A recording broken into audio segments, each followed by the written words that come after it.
Hello, everybody. Here's the D-pad. I'm Rick. Jeff is doing a thing with ketchup. You don't need to know the details. Just know that there's ketchup involved. We're playing some Splatoon, and oh, that was a checkpoint. Oh, I see. Okay. Oh, I see what's gonna happen here. Oh, this is gonna be gross and weird. I already have worries about this. This is gonna be some strange stuff. Okay. I like it though. It makes it a much higher risk set of battles. Oh boy. Yep. So Jeff, this level is going to be very highly composed out of sponges. Okay.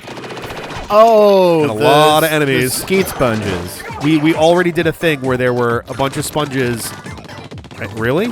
Here we go. A bunch of sponges and the big stamp enemies who basically just jump on the sponge, explode it until it's tiny, and then fall to their death. Oh, no. Oh, yeah. God. So they didn't think it through very hard, unless the only thing they thought about was how to kill me. These insurgents are brutal. Yeah. Whee! Splatoon insurgents.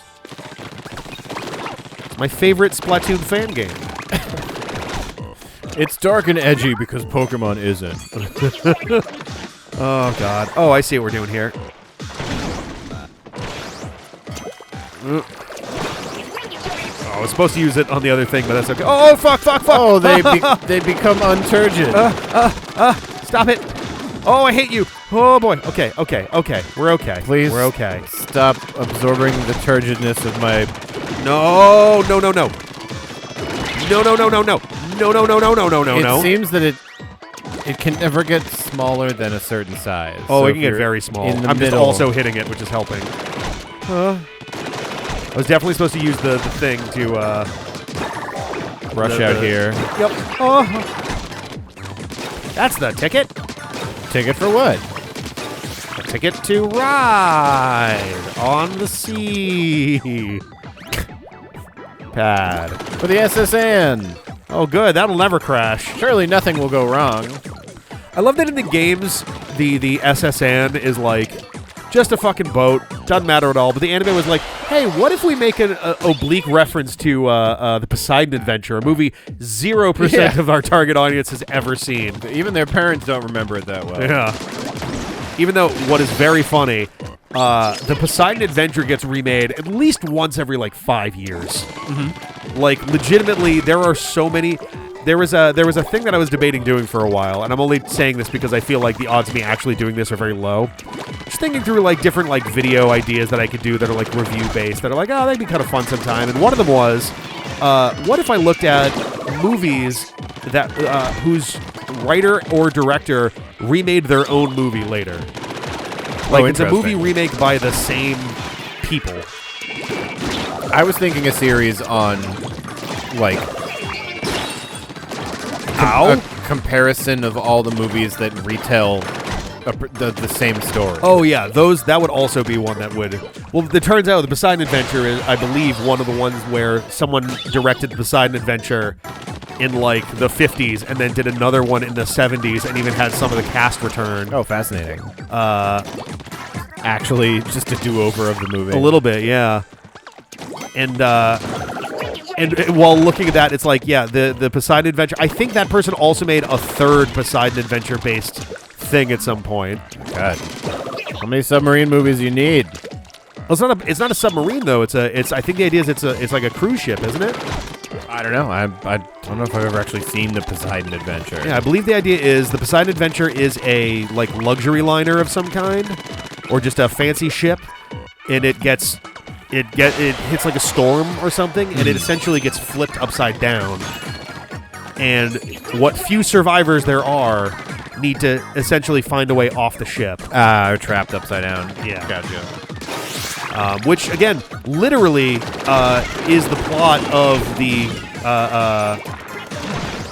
Pokemon anime episode.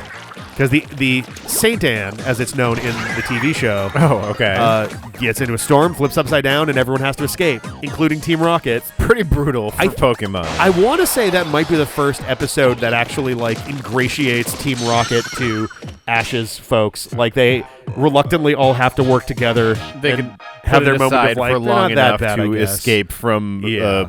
a mutually destructive situation. Yes. At least that is my memory of it. It's been an extremely long time, so I may be misremembering. The customary chorus of 𝘾𝙃𝙼𝙋𝙀𝙀𝙀. Nowadays, this song and dance may as well be carved into the very DNA of all Inklings. It began as a way to celebrate and show respect for the bounty of the sea. I'm just trying to think, like, is that a real song outside of this? It almost has the same melody, just off of very bad sighting for me, as the 𝘾𝙃𝙼𝙋𝙀𝙀𝙀 track. Like that little line. Similar, not the same. Yeah.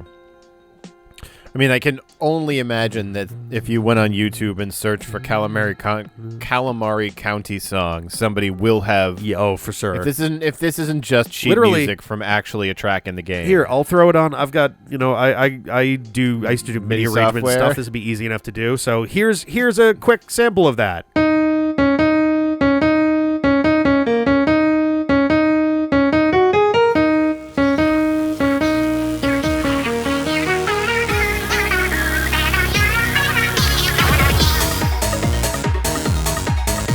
Okay, now we can pretend that we know more about it in real time. Sounded such like music. That really revealed a lot that we can discuss. What does it remind you of the most thematically? Oh, I would have to say Beethoven's Fifth. Interesting. Bowel movement. Yeah. I was thinking a little Stravinsky, like a little tiny Stravinsky that only has 11 keys. Split duty fences. Hooray! Another level. Yes, we're only down to about 4 more. Actually, we're quite close. It's not bad. Ooh. I made the decision not too long ago on the D-pad that if we are playing a game that I am just not enthused by, Yep. I'm just going to have enthusiasm for how mid or mediocre it is. It's just a way to trick myself into having extra fun. Yes, this exists. Oh, another level! Yeah. Ooh, I guess this is more out of the way. I think so. Okay. What? Why? Yeah, that seems redundant. Well. Alrighty. Is there another platform near it or something that you missed? I don't think so. I guess didn't there could see have been anything. Yeah, I didn't either. Oh, just keep on moving, I guess. Yep. Oh, they got stuff. Oh my god. Ow. You shielded. That was a nice wet splat. What? That sounds like a laser. There we go. Oh boy. Alright. Funny that they took the speech patterns from Animal Crossing. Yeah, a little bit, yeah. To be fair, another Nintendo property, so. Ooh, look at that. Oh god. Okay. Checkpoint. Anything good down there? No.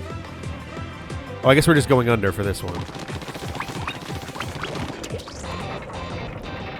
So, are Inkling cities just coated in goo? That'd be the most convenient thing, right? They're very anywhere. glungy. You swim through the skeet instead of walking down the street. Yeah. That's actually just what that phrase just means. Walking down the street just means skating through some skeet. Yeah. Dear Yay! citizens, if you see something unskeeted, Say something, skeeted. yep.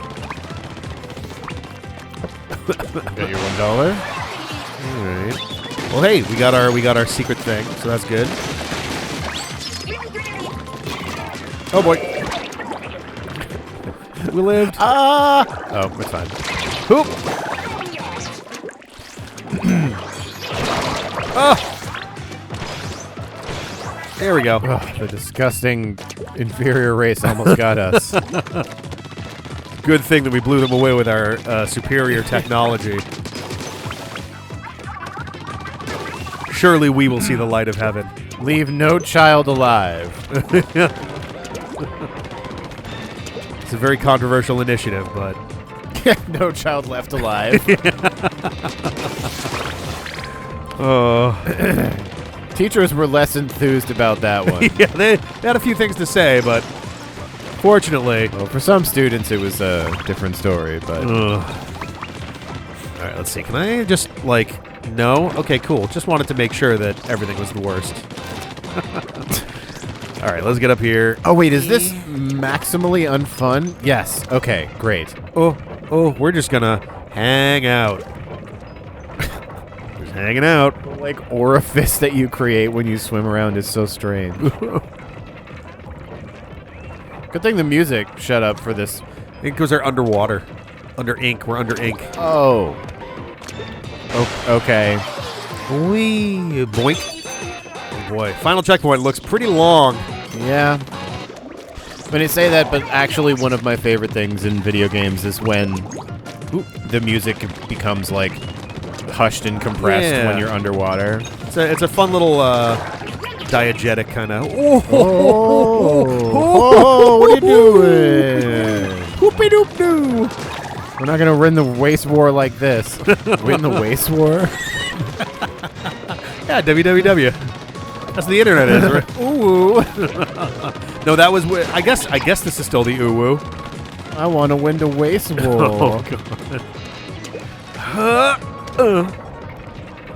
Sklooch. I think somebody's gone and done a physics explanation of how the Inkling ink works. Oh boy, I hope so. I'm Be sure. a fun one. It's the internet. Yeah. Oh. Yes, free it from its prison so you can bring it to yours. So you can imprison it. Yes. Is this where Elon Musk got the idea for the X logo? I must know.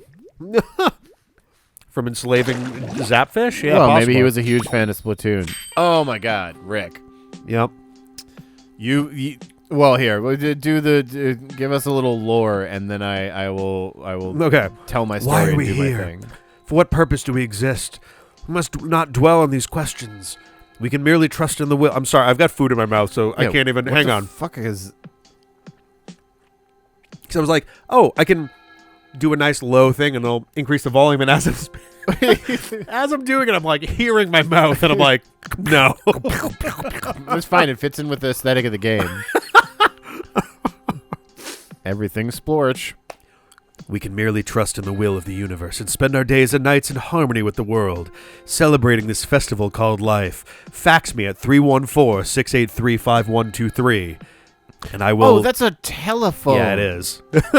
Possibly with a fax machine. I thought it was some, like, weird ancient, like, altar or something. Yeah, a telephone and fax machine from the before world. I mean, I guess that kind of makes sense. You were going to say something. Yes. Okay. So, you and I are both Elon Musk's #1 biggest fan. Oh, absolutely. I sure love him. Yes. He's great. So, no, wait, this is the wrong platform. Yeah, right. I don't even know who the CEO of YouTube is at this point. John YouTube? You don't know Sure. who John YouTube John YouTube. is? He's the sexiest person who's ever lived. Yeah. If there's one CEO that's the sexiest, it's The definitely CEO John of Sex YouTube. version 3 is John YouTube. Yeah.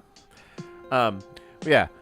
I am a noted huge fan of Elon Musk. Yeah. And recently I saw a video on the internet.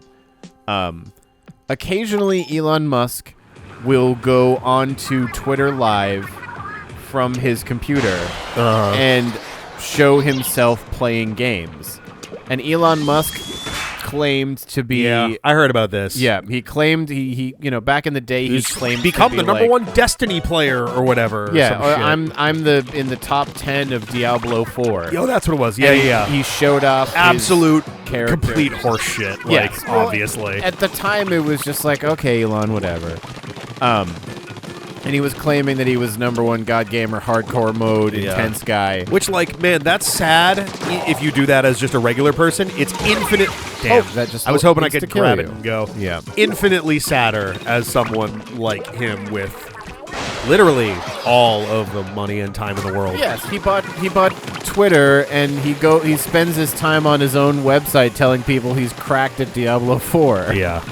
But yeah, so Elon Musk back in the day, apparently would show some clips here or there, or like show off his gear and stuff. And people were suspicious, but nobody like really got after him about it. Yeah.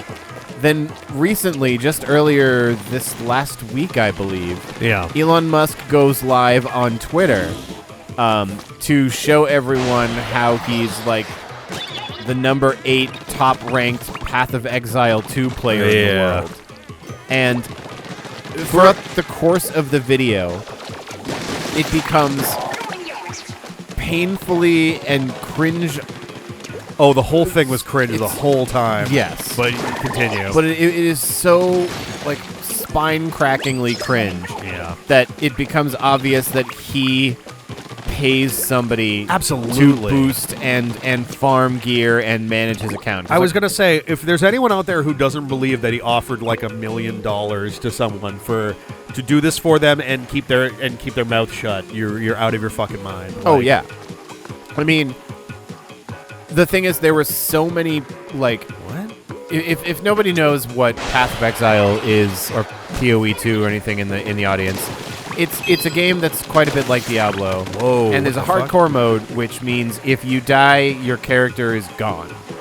Yeah, it's like any Iron Man mode in like XCOM or whatever. You go through progressively harder and harder and harder, like dungeons and challenges, and do them faster and faster. And if you die, that character is deleted and you restart. So it's like, it is very hardcore.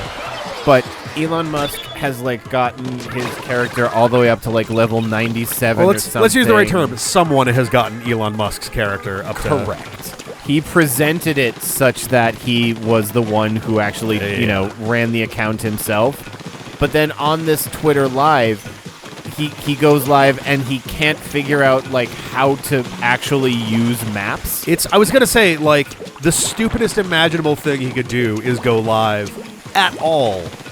Because it's just such an incredible self-own. Yeah. Because he went live and he could have just shown off that his like account. Hey, here's my account. Here's proof. I'm gonna log in and there you go. Let me show you my gear real quick, and let me show you some of my stuff and my level and whatnot. And it wouldn't dissuade anyone with the brain to realize it's all a fucking scam. But like the folks who ostensibly might have believed him would probably still at least vaguely believe him. Yeah.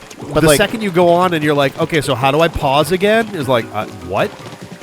This video of him going live on Path of Exile 2 was like big on Twitter in general. Yeah. But it is like the video of the year for the Path of Exile community. I'm sure. Literally every Path of Exile streamer has done a commentary track on this video being the most ultimate poser shit like conceivable. He's in endgame super mega hard stuff, and he's like runs out of mana and doesn't use his mana flask for like 15-20 seconds, and all the Path people are like, what are you doing? Yeah, what like... Oh, when he had... So in Path, gear can drop, and less like Diablo. Oh boy. But somewhat similar. Gear has like a use requirement that you have to be at least level blank. Stat requirements and stuff. Yes. Sure. But gear in Path of Exile, you might have a piece that requires level 20, and yet because of the stat combination in your build, it's like the most perfect piece of gear that you'll never ever take off and you'll wear forever. Okay. So he picks up one of the most rare and difficult to acquire items that only spawns from like the final boss of the game on hardcore mode over a certain level. Okay. And it spawns at level 54. Yeah. And Elon Musk is like looking through his gear and kind of talking about it and stuff, and he goes like, yeah, well, this piece is only level 54, so it's not that great, I guess, but it's still pretty good. And meanwhile, everybody from the Path community are like, are you kidding me? That's the rarest and hardest to get and most powerful thing in the entirety of this game for hardcore players. And he's like, yeah, it's only level 54, but Unbelievable. It's so sad. Yes. Like, genuinely, something about it, it's like... And this is the kind of thing that I'd never say about just like a random person, but for someone like him especially, it's like, it's so like deeply pathetic. yes. Like, it's embarrassing in a way that's like really hard to overstate. Well, and it all comes back to that self-own. Yeah. Because he could have just sent a picture of his character to Twitter and uploaded it and been like, Sure. check out my gear. And it's great. It's like great gear and it's properly done and it's good for the build. So if people just looked at the picture, they could be fooled and be like, yeah, he's playing meta. Like that is a kick-ass like meta strong build that's supported by good gear, and people would be like, wow, cool, Elon. But he had the audacity to go on and play it live and then clearly have no idea what he's doing. Beyond a shadow of a doubt that it's bullshit. Yeah. Clearly no idea what he's doing, and and again, it's such a self-own that it Those just are my it falls not to the same level by any stretch, obviously, but reminds me a lot of folks who fake their speedruns and then and then decide to show up for AGDQ, SGDQ, and do a run live. that painful ultra cringe run. Yeah. Have you seen the Halo one? Yes. I think that's like the example. I of haven't watched all the way through it just because it's oh my god, it's so see painful. you actually know Halo well enough. I'm sure you know those levels and some of the stuff that's going into that. Yeah. Me, I'm just watching, and even me who knows nothing about Halo is going like, oh, this seems I feel like this bad. guy doesn't know much about Halo. Yeah, like he's dying and stuff where I'm just like, I have played Halo maybe once in the last 20 years, give or take. And I think that I could, without even knowing the controls going into the level, perform better than not this. get wrecked here. Yeah. Yep. It's painful. It's so sad. Yeah. I'm glad that he did it. Fuck him. Like, Yes. I'm glad yeah, exactly. it's such an embarrassing. Not to mention, like, I'm also a person who I love video games. I have a great time with this. I am good at them too. Like, I know that I am, but like, the one thing that I always find very cringe, and I hate to even use that term so sincerely, but it's true, is this the made level me to cringe which for real. The level to which some folks have to have their gaming skills be their personality. Yes. Or they want their gaming ability to be like a oh boy, like it's not just that they want to be known to have like god gamer skills. Yeah, they want also everybody have to to know, then have somebody say to their face, "Wow, dude, you have such you really god are gamer the best." skills. Yeah, your gear is unbelievable, and your skill is unmatched in this day and age. Like, don't get me wrong, I don't have anything against like tournaments, competitions, speed runs where people actually do train and get really good. Celebrate your victories and talents. Yeah, that's cool. But also, if like, for example, if you finally cracked the Nintendo code and then you showed up recording, you're like, "Excuse me, the god of gamers is here." It's like, okay, yeah, all right, sit the fuck down. Sure, all right.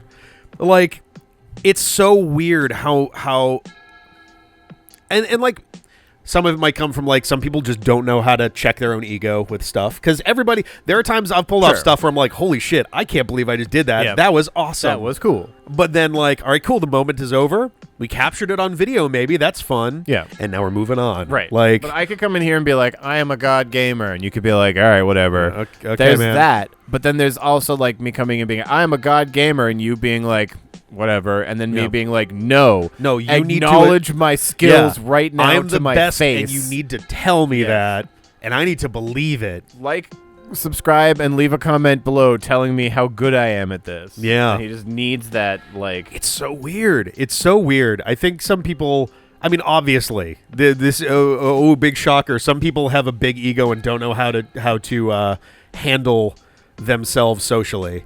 And those are two different things. And also, I mean, there's... Elon also is... allegedly, I don't know details on this, is maybe on the spectrum too, which has certain parts of that. Doesn't excuse him being an asshole, and it's not why he's an asshole either. Yeah. But like, yeah, it's such a weird... I think it's because he wants... I think he knows that his fan base is comprised of a lot of capital G gamers the folks who like identify as a gamer kind of thing, which that's usually a big like social turnoff for me. If someone's like, "Oh yeah, what do you do?" and I'm like, "Oh, I do like I do web design, I do stuff like that, and I have a YouTube channel. We play video games with my friends. We do all sorts of stuff there." And they're like, "Oh, sweet, I'm a gamer." And I'm like, I game. Okay. I yeah, game me too. I'm a gamer. So does the whole world since like 2003. Yeah, nowadays. But, all right. It's so weird to me. And like maybe that will put people off who are watching this video, but it's just like, I don't know, a hobby like if you're like someone who plays Street Fighter tournament level, makes money from that to the point where that is your living, then yeah, maybe you are actually a gamer, quote unquote, like, because yeah, that's what you do, I guess. Sure. But there's folks who like, yeah, I play a lot of video games. You might call me a gamer. Like, okay, not good for you, I guess. Not the coolest. No, not the coolest look. It would be similar to, and I do know some people who do this, but it's like if you read a lot of books and you're like, I'm a bit of a reader. Yeah. And it's like, okay, I'm glad that you have a hobby you like. They're like, no, I'm a reader. And I'm like, it comes down what? to, whether or not you want to be magnified and known solely for this one thing. Yeah. And that's the difference. Like, you can be a gamer or tell somebody you're a gamer, but if like that's your one thing and you walk into a room and you're like, where's the closest GameCube? Let me show you all that I can wave dash, and you can all applaud for me. It's like, well, we don't need that from you. Which, like, it's such a complex thing, too, because it's like, at the same time, if you want to be the world's greatest Kirby Air Ride player, all the power to you. This isn't me, like, shitting on that. Yeah. But also, if you walk into a social setting and go, by the way, I'm the greatest Kirby Air Ride player in the world, there's a reason that you have, like, a 9-foot force field suddenly around your body in terms of how people, like, congregate.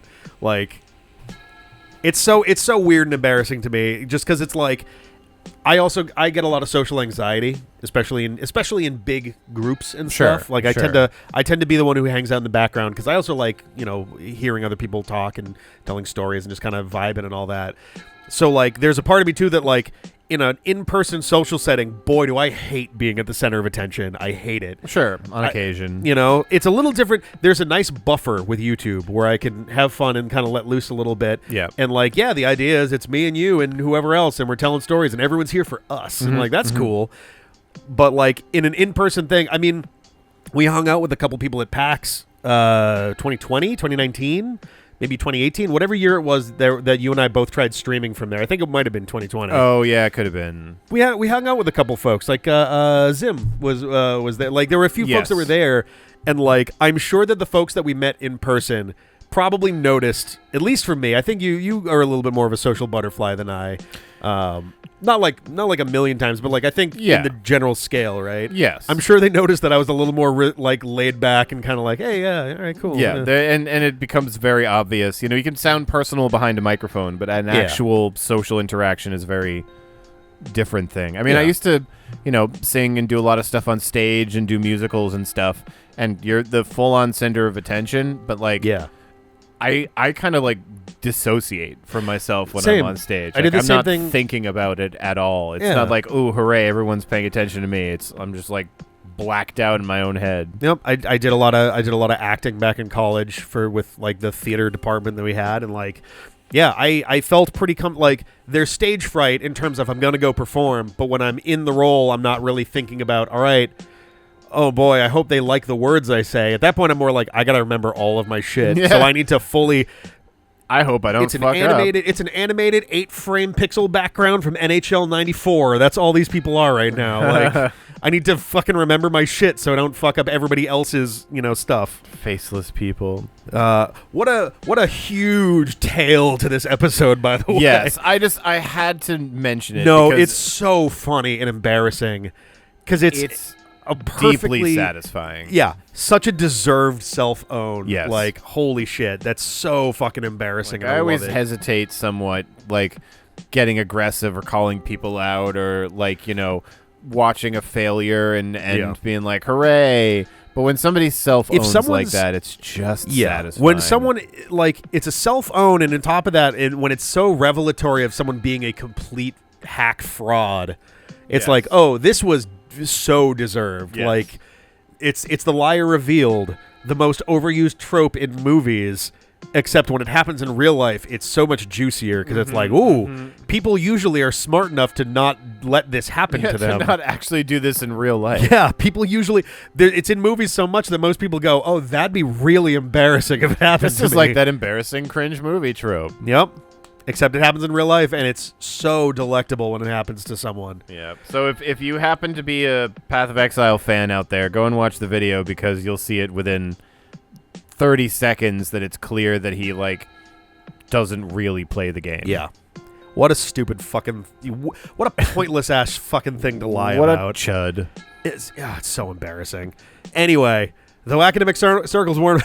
just a hard punch back into the episode. We're done. Though academic circles warn of rising sea levels, the policymakers pay them no heed. At this rate, human civilization may be lost beneath the tide. Will even this furry fellow be consumed by the raging ocean? Thought 1. We have gone from mild climate illusions to directly like, yo, the world was killed because the ocean levels rose. Sea levels are rising, everybody. and that's why humans died. Pretty ballsy move for a Nintendo game to be like, yep, this takes place in a post-climate apocalypse world. Like, whoa. Well, it's because it has the silly facade on top of it. It does, yeah. That's all you need to have it not count. I'm going to say, it's how a lot of Pokemon games get away with their plots and their evil team things, where it's like, oh, you're fighting a silly gang of bomb terrorists. Yeah, like what was the energy crisis one? Was that Sword and that Shield? would have been Sword and Shield because because I was gonna call him Chancellor Rose. No, Chairman Rose. Chairman Rose. Yeah, was like, oh no, I need to free this ancient weird energy crystal egg I found because we're gonna run out of energy in 1,000 years. Yeah, we won't have enough electricity 1 billion years after I'm dead. My favorite thing about every review of Sword and Shield is every single person pointing out, why are you freaking out if you've got 1,000 years? Not like you should kick it down the road, but it's like, hey, there's ways you can work on that now if you know that you've got a millennium. Oh, we just, have 10 generations worth of people. Yeah. If it was like, we're going to run out of energy in 100 years, that's a little different. Sure. He would still be 20. taking extreme actions, but you would at least understand why someone would look at that and go, oh my God. Like, it would be it would be the equivalent of like if a climate scientist just snapped. Years ago at this point, but like someone who was just like, whoa, wait a minute, in 2051 our ocean temperatures are going to be too warm to allow the growth of bacteria that kelp eat. Dissolve oxygen in it. And then they just absolutely snap and do some bad shit. Like, you could understand the like mental logic of 100 years, but 1,000 years is like, that is 40 to 50 generations ahead. You have lots of time to figure this out. And it sounds silly, but they wrote it. Yep. It's not this like, wasn't handed to them from on high, and they're like, not like they're like, 1,000 years doesn't make that much sense, but it's already on the piece of paper, so we can't. They could have just changed it. Yep. Thought 2, the cat is there, existing in human times? Yes, maybe it is some sort of omnipotent alien being. Yeah, he's got to be some kind of immortal thing, because then we've also got I know you're flipping here back and forth. All I'm doing is staring at the little flip book I know. guy. I was going to give us one more thing through that when we get the last ones, but here he is in the war, which happened after the humans were gone. Many, many years. And also here's a cat that looks exactly pattern-wise like him. He's got the same big spot on his left ear, our right. And then he's got the little mouth bits on the same side. I'm so confused about the cat. I really hope we get some resolution to it by the end of this. That's like the one thing that I care the most about learning is like, God damn. Well, all right. Why don't we come back next time? We're down to the last 2 levels, and I think the final boss. So we'll see you then. A bitey bye-bye. I can't wait.